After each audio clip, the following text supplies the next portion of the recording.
Well, hi, Cadi. Thank you for joining me today and getting involved in my conversations with videos. Today, we want to talk particularly about nature, and I think our experiences both in getting to where we are with our practice, but also what nature means to us. Yeah, Cadi, why don't you say hello and start us off? Okay. How you got to where you are now. Yeah, this could take a while then. No, it's wonderful to be chatting today, and I think it's really good because obviously we've connected probably a couple of months ago, and it became apparent very quickly that we do think the same way about a lot of things and have some similarities in our work, but also some differences. I'm a life coach, trained life coach and an NLP practitioner, which is not easy to say, and that's neuro-linguistic programming. And I run my own business, Shine Life Coaching. And I came into life coaching it was a gradual realization for me. I had certain things happened in my life. I lost a partner, and then about a year and a half ago, I lost my mum. And I think each of those events were quite cataclysmic for me and made me change who I was as a person, perhaps. But I was always very open about emotions and feelings and positivity. Realized people were coming to me for help, but I didn't really know how to help them. I kept doing that thing of giving advice, which never felt right. And when I heard about life coaching, and the first thing that I learned was ask, not tell, it clicked. It just clicked. And that's why I decided to train to become a life coach and try and help people without telling them what to do. Yeah, and what because something that I know for both of us, you're a coach, I'm a counsellor, but we both start from a base of a philosophy of the person-centered approach, which is exactly that. It's like ask questions, not tell people what to do. It's help them discover what they need in their lives. So I'm interested, why coaching and not counselling? I'm curious. And I think that's probably a confidence thing. I don't think I thought, oh, I could be a counsellor. Now that I know there are so many similarities, and there are big differences as well. One thing that I was told when I first started my coaching was these are the differences, and one of the biggest ones I was told was I would always be looking forwards in someone's life, but I don't tend to delve into their past. That's not to say we don't use their past and we don't ignore what's happened before, but it tends to be always forwards, whereas obviously someone who's a skilled counsellor can help people with things that have happened in their past. And so I don't think I thought that I would be good enough to be a counsellor. And I'd like to think now I'm incredibly interested, and the conversations I've had with you especially have made me think maybe that's the way forward as well for me, to be both, because I think people want both, don't they? Yeah, I mean, it's I want to. Yeah, I mean, I think what was our grand take? I know we've had this discussion about the differences between coaching and counselling not the last time we spoke, but when we have spoken. And so it'd be easy to get into that today. And I suppose I perhaps shouldn't give up. I know we've got stuff that we want to really get into about nature, and I'm really keen to as well. But yeah, it is different that I suppose it is that difference is that we might linger on history. Not linger, that's the wrong word. It's if the client chooses to talk about their past, and we might then that's where we will go with. I suppose with you it's like saying no, actually we're looking forward, we're looking into the future. But they are really so similar, I think, particularly when we come from this base of the person-centered approach, and it's helping our clients discover what they need. So so I feel like I cut you off a little bit, sort of you were wanting to help people, and you realized that you were the person that people came to, so you thought, right, I'm going to get into this and get into it properly. Yeah, I don't know about you, but I loved the training so much. It was such a revelation for me all the way along, that I learned so much, and it sounds very sort of deep and everything. I learned so much about myself, but I did, and you should, as you're training to do these roles. And I felt like I was learning this big box of magic tricks to help people move forward with their lives, and that was just wonderful. It was quite emotional at times as well. Uh-huh. And then once I'd set up my coaching business, and you know, people always say you need a niche, and I thought, well, I don't really have a niche. I want to help people, everyone. That's great. But then that's where nature came in, and I think for me, because I love nature, I love being outdoors, I know what massive benefits it has to me. It gradually became apparent that actually using nature with my coaching was going to be, if I have a niche, that would be it. Yeah. And then obviously I spoke to you, and you're very much on the same pathway with your counselling business. Yeah, and so just a bit perhaps about my journey to get here, as it were. So I think it started back in school when I actually wanted to study philosophy, and always interested in how we make decisions, how people think about philosophy, but actually it's about decision making and how we operate as humans. And that, I feel that was a theme all the way through. And so really fast forward, I was a finance director, and the thing I loved most about my job was my one-to-ones with my team, and they were always prioritized.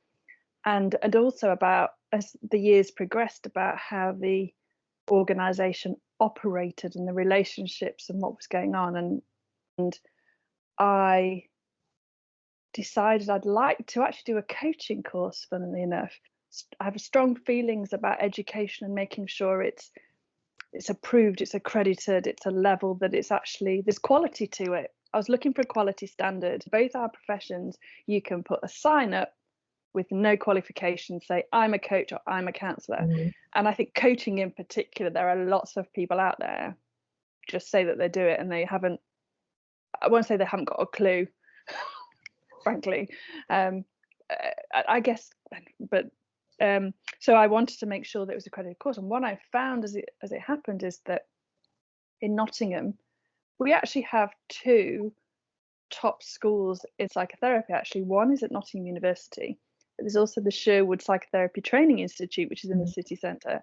And Sherwood had this Counselling Concepts Level 2 course. It could also be called Coaching Concepts. What the course delivers is about how to listen and actually understand people. At the end of that, they had the marketing material for the masters, and I loved the level 2 so much. Like, so that discovery of, like, wow, as suddenly this is open to me. Well, now things are starting to make sense, and being so drawn to Carl Rogers' work and the person-centered approach is sort of like, yeah, why not? I love learning, so I just packed in my job and went to university. Yeah, you do. As you do. Yeah, and so it's 4 years part-time to study as an UKCP accredited psychotherapist and £30,000. But 4 years and 30 grand later, yeah, I was qualified, and I started for Counselling West Bridgford.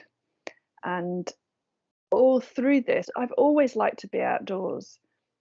When I think I was would be about 7, when my best friend and we had this nature club, and I guess that follows through. I mean, back in 2014, I actually volunteered on a nature reserve in South Africa, so that was amazing. And also part of my master's, when I was looking to my research, but I wanted to do my research about the benefits of nature, but the ethical restrictions wouldn't allow that. So there was sort of a theme. And then I said to you, I think last time we spoke, I almost felt like someone stole my idea, because I'd started discovering and reading information about the impact of nature on mental health. And we look now, and it's fantastic actually how, and I remember trying to book to understand what it is about nature, like phytoncides and what actually it is. And yeah, and like I say, it's even on Winter Watch, Spring Watch and Winter Watch now, so it's fantastic. And my vision for Counselling West Bridgford is that we can have traditional one-to-one counselling and psychotherapy, but in a nature setting, and actually within wooden huts. That actually, so we're sort of combining the two. So that's my journey, which is quite, yeah, it feels like, and it feels like it's a long story, because I think it's been a long time coming, gradually over the years, get into nature. So tell me more about nature and nature in coaching and how you work and operate. Yeah. Well, it's funny actually, because I didn't know that about your volunteering with wildlife trusts and things. And Right. and actually, many years ago now, when I was out of work for a while, I was volunteering with what was then called BTCV. I think there's there's something else now, but it was the British Trust of Conservation Volunteers. They still exist, but they've changed the names. I think it's the Conservation Volunteers Trust now. But I used to go a couple of times a week and learn how to lay hedges and chop down trees and remove pondweed, you know, on large scales. And it was wonderful learning that. And for a while, I thought that was the route I would take, that I would become someone who worked outdoors in nature. I grew up I was lucky enough to grow up in lovely countryside and did spend my childhood pretty much outdoors. I love animals. I love being around them. And yeah, so yeah, there's quite a lot of parallels, I think, to it being just a part of my life all the way through. And I think the coaching in nature, I think because a lot of coaching is all about the submodalities. So you're using your sight, the sounds, you're using the smells, what you can feel, everything, and what you can taste even. And we're using those to create really good feelings. And for me, I suppose it's almost a selfish thing, because my best feelings are when I'm outdoors. So it just seemed logical to be able to help other people create those wonderful feelings being outdoors. And I'm also really aware that when I get joy from things, you know, for example, I think I said to you earlier, I went for my first wild swim for a while yesterday. Yeah. It is February. It was incredibly cold. I was just in a swimsuit, and I posted some pictures online afterwards. And in the pictures, I can see that I look joyful, incredibly joyful. The text tells you that it was a wonderful experience. And yet I got a couple of messages, and one in particular said, that must have been horrific. And I thought, it's really made me think, how did someone see those images, read that text, and come up with the word horrific? And it just shows so much about someone else's perception. And what I really love is, if today it's a rainy day, if I could that's awful. If I could help someone see the joy in a rainy day and being outdoors on a rainy day, and not look at something and see the negatives, but look at something and see the positives.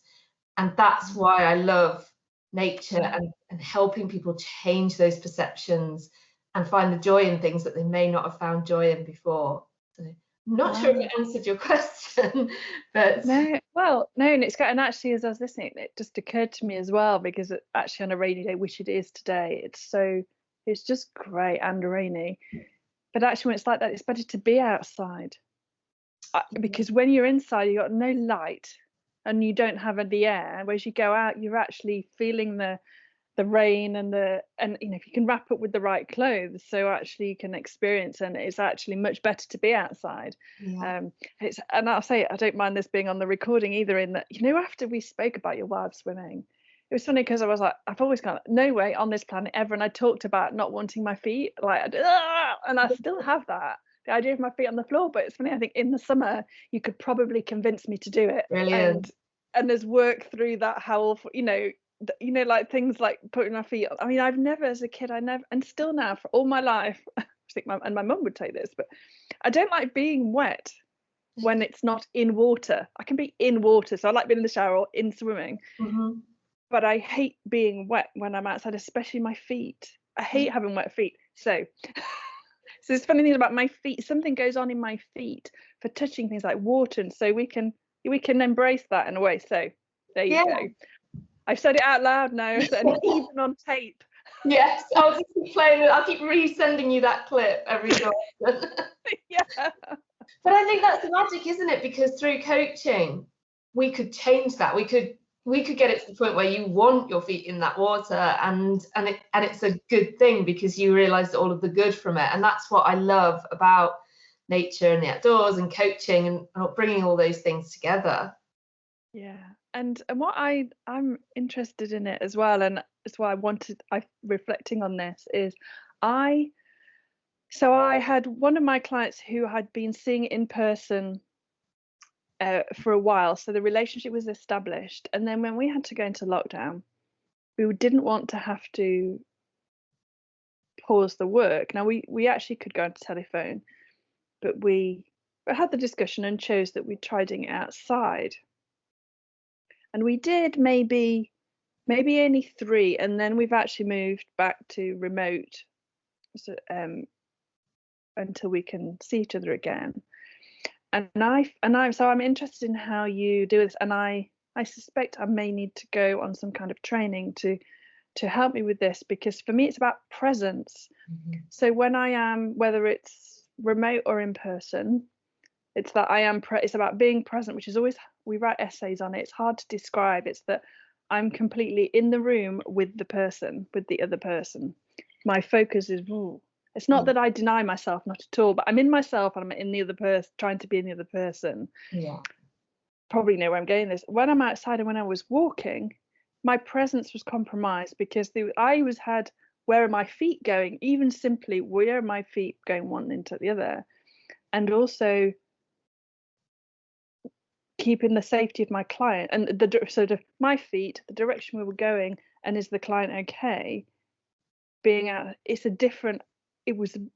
I felt it compromised my presence because I was, and it just, because if I'm going for a chat with friends, I'll often do it on a walk. Yeah. But it really highlighted for me the difference in those things. So what's your experience of that? I think you are completely right, and it was something that came up for me because in a similar way, I've had a couple of clients during lockdown who I've gone to do walking sessions with because it was preferable to the videos. However, I always say to them, there are some sessions we should do online then, because there are some. I think that definitely the presence is a big thing, and I mean, one of the things I ensured with one of my regular clients was, we were walking in a country park, so the ground was even.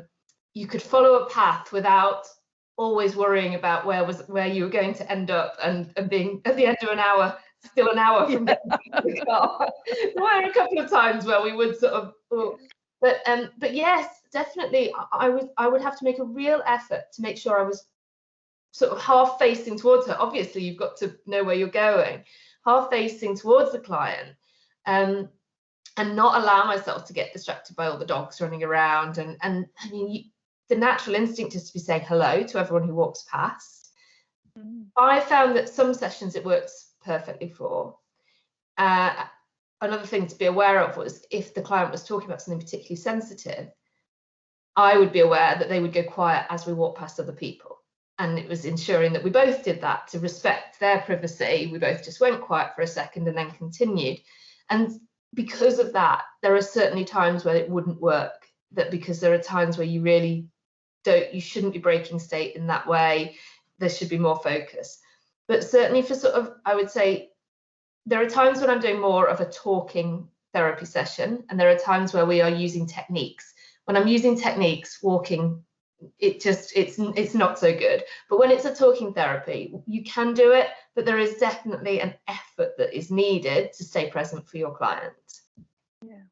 Yeah, and I can see the real distinction is like when it's like we're doing let's say an exercise, or there's a technique involved, then for that being online, and when you're not, I can see that separation. But and this is more me thinking out loud as much as asking a question of you, is how we decide in advance, I suppose. And again, this maybe, I don't know if this is, I can't, in my head I can't imagine there's a difference, but maybe there is between coaching and counselling, when we can't predict what's going to happen. Yeah, it's true. It's true. So how we decide, I guess again, I'm thinking out loud, I suppose it's in conversation with the clients, in negotiation with the client of, yeah.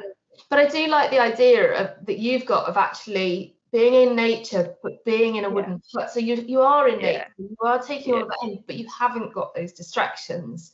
And I think that would probably be the perfect compromise, actually. And I love the fact that you sort of say wooden huts, and I know you've got this image of how they'll be. So do you want to talk a little bit more about that idea? And it's an appeal to find some land within a commuting distance of West Bridgford that we can do this on. It's just a beautiful wooden hut, and it will be warm. You know, probably there'll be a nice, I don't know, wood burner or something that make it with the wood nice and warm and cozy and beautiful. So within the nature setting, ideally woodland, but then again, I'll have to think about where we are. But it could be that we're planting. You know, why not? That's in an area. And we have in the hut have the window that we have, so we're in nature, but which we can open if it's summer and it's warm, or we keep closed, you know, when it's lashing down with rain and or it's freezing cold, and that we just have that engagement. It's part of the nature dose. I think I can't remember for the life of me who the researcher is, but I read an article where they talk about that just half an hour every week in nature. I think they're probably different studies with different figures. However, being part of someone's nature dose each week, where they just stop physically, you know, and are in it, and it's almost passively, maybe, if it's about talking therapy, just happens to be in the setting, and you know, having a lovely environment where we just, you know, pause for an hour a week to be heard, to think about and talk about what's going on for us and what we might like to change. That'd just be amazing. And I think I know that within the within 10-minute, 15-minute maybe commuting distance of West Bridgford, I know it will be out there. But equally, it's a residential area where there's high value put on the land. So it's just, but there will be that spot, I know there will, where a landowner doesn't want to put houses on, but would love the idea of having the coaching and counselling practice on it.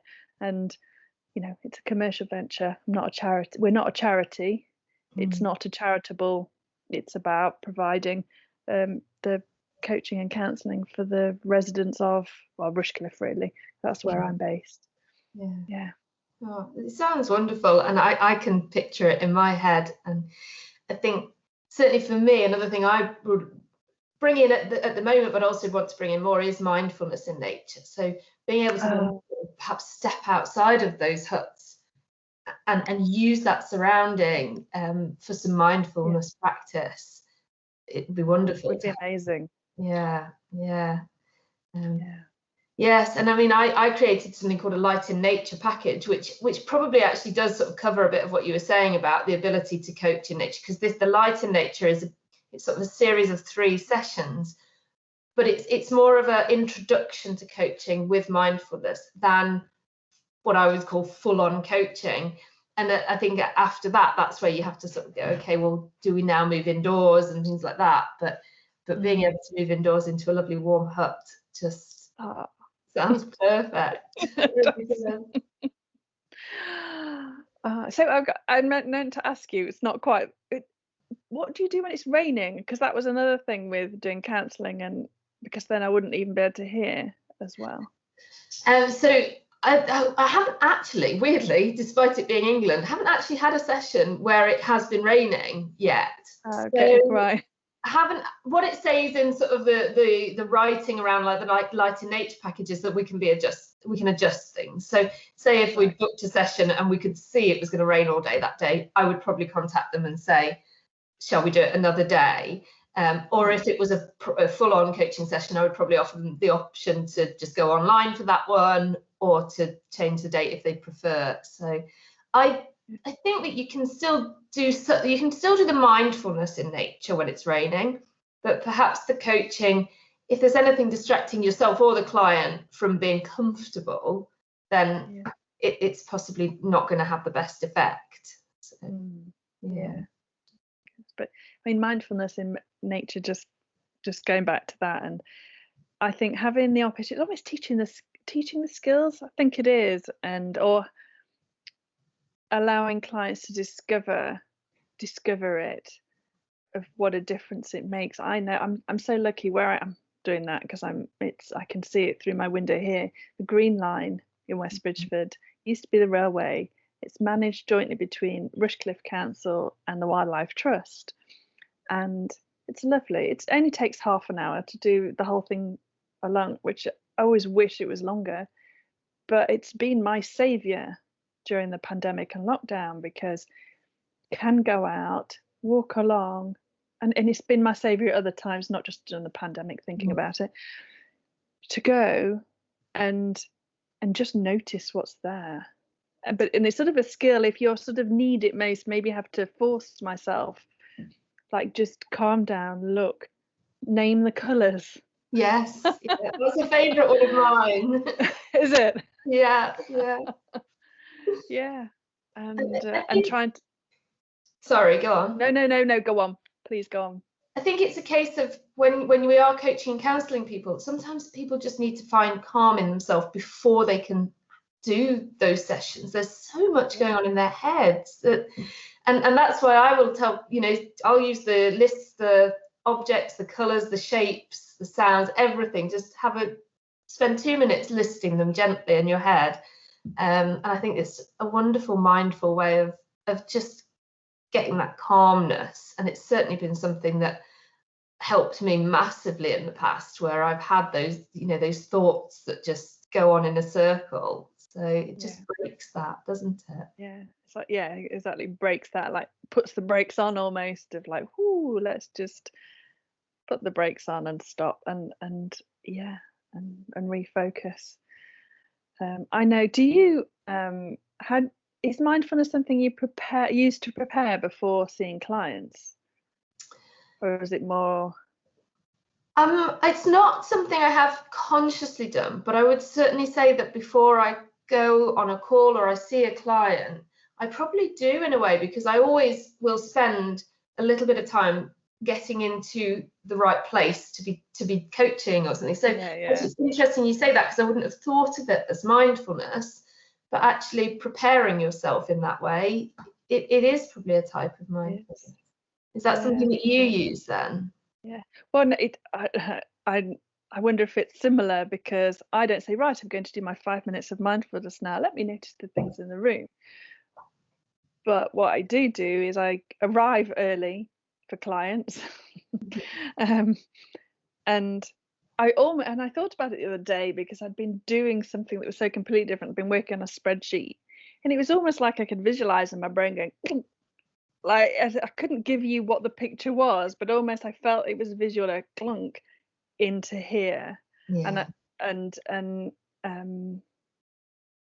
I'd stopped that soon enough to give my brain time to switch, I suppose. I think it's just being aware of it. And it's probably, we say, perhaps it is a mindfulness, because it is about coming into the space. And it itself is mindful, isn't it? And I wouldn't have described it as that either. I